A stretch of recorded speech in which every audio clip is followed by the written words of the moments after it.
Next.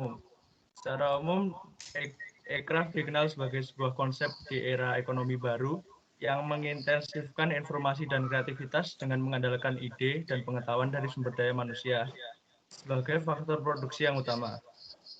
Selanjutnya,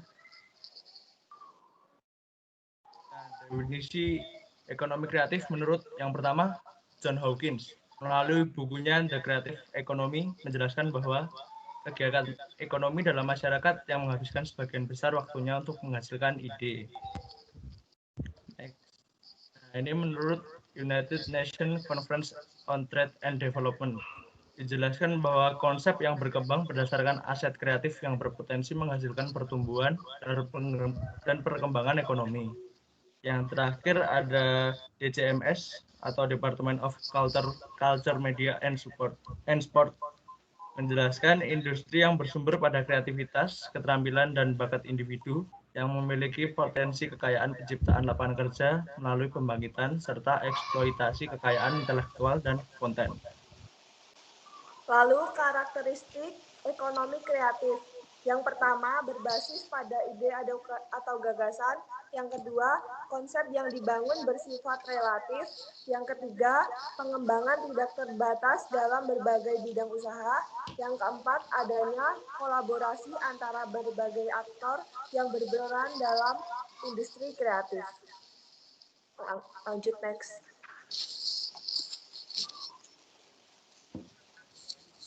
Perkembangan ekonomi kreatif di Indonesia. Pada tahun 2006 dipimpin oleh SBY pembentukan Indonesia Design Power dan Departemen Perdagangan. Pada tahun 2007 peluncuran studi pemetaan kontribusi industri kreatif di Indonesia. Yang ke-2008, cetak biru perkembangan ekonomi kreatif Indonesia dan cetak biru pengembangan 14 sektor industri kreatif Indonesia. Pada tahun 2009, Pekan Produk Kreatif dan Pameran Ekonomi Kreatif hingga sekarang. Next. Selanjutnya definisi desain menurut C.B. Reswick. Jadi desain itu adalah kegiatan kreatif yang melibatkan penciptaan sesuatu yang baru dan berguna yang belum ada sebelumnya.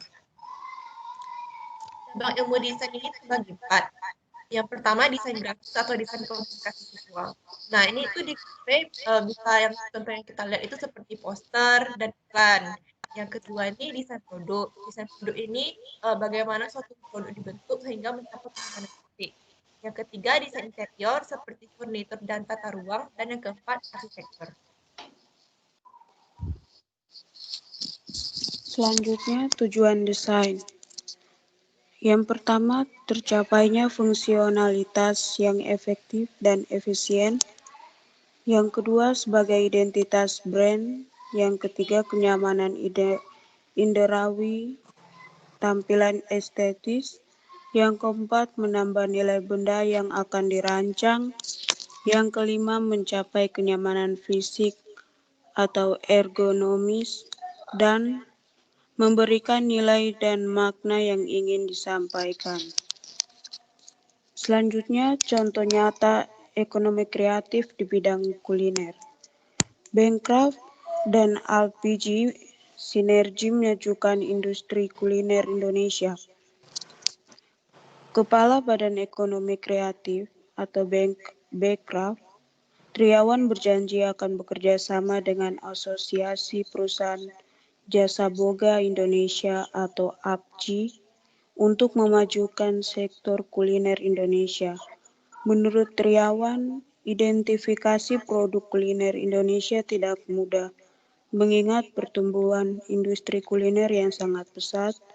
Ia mencontohkan soto. 3 tahun lalu, jenis soto hanya sekitar 60-an, tetapi saat ini ada sekitar 200-an jenis soto. Belum termasuk nama-nama produk kuliner lain seperti gado-gado, sate, pecel, dan lainnya. Sekian. Thank you.